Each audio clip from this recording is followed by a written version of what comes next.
You're on a road that leads to a dimension composed primarily of sight and sound, where one is encouraged to check their brain at the door and go along for the ride. There's a film reel up ahead.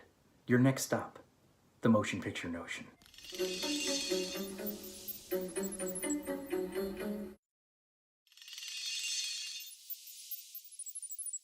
Typically when a generation goes by, there's a certain disconnect from whatever art was produced and the following generation. If you grew up with the Goonies, then you love the Goonies. How could you not love the Goonies? But other people who maybe saw it when they were like grown up and they didn't grow up with that movie, they might be like, okay, it's maybe mediocre for a kid's movie, I guess. And even like a lot of adult critics for the time had a lot more negative things to say about it, and a lot of things that are now considered classics. But the Twilight Zone, the original show that went from, I believe, 1959 to like 1962 or 63, something like that, is absolutely amazing. I love that show. I grew up with that show like in the 90s. Mind you, by this point, the show was already 30 plus years old. It's like I'm watching it on television because they used to have those 24-hour marathons, and it was always interesting. I've literally never seen an episode of the old Twilight Zone that I didn't love.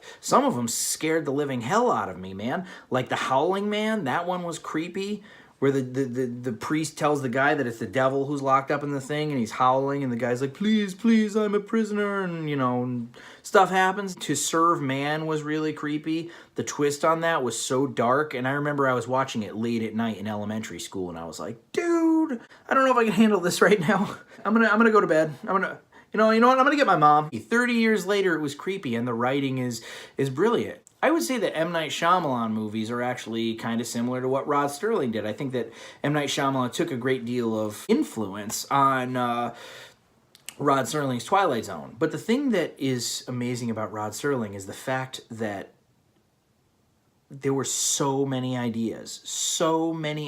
Every episode was something different, and it had a twist. And he wrote, I think, a good majority of them. I mean, this is a truthfully brilliant mind. They did sort of like a redux to the series in the 80s. I've only seen one episode of it. Like, in terms of production value, it had a little bit of cheese on it, but like in terms of like conceptually, it was actually pretty cool. Now, actually, I also had a comic book that was based off of the 1980s Twilight Zone. And the comic book stories were usually pretty good too. I mean, they were a little bit more, I guess you could say, like updated, but that should go without saying, you know, times change.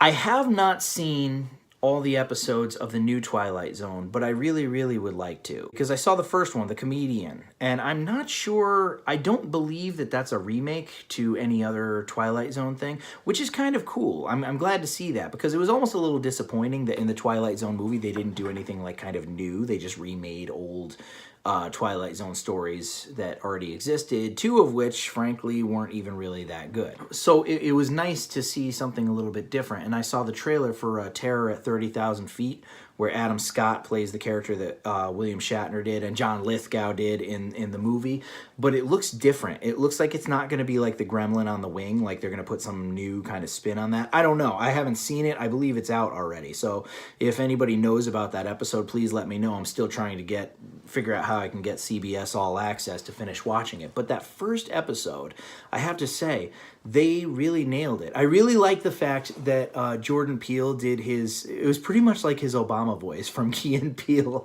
like for the narration, but it totally worked. It totally worked. I mean, like I had a slight chuckle in the back of my mind, but I was like, no, this is totally, I get it. I get this. This is great. So he's a brilliant narrator, and I like the fact that in the beginning of the show, they credit like Rod Serling with being the creator of the show. I appreciated all that. I appreciate all the modern actors that have gone into this show, and you know, and just the cleverness behind the writing. It is reminiscent of the old Twilight Zone.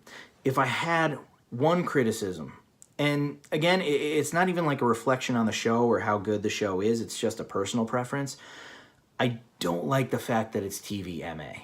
I don't like that it's TVMA. I don't like that they kind of like unnecessarily put like F words in it and sexual themes and stuff like that. And it's not that the show is bad. It's really good. It's really awesome. And I get that it's a different vision. It's just a nitpicky thing that like I harken back to the days when I used to watch Twilight Zone as a kid.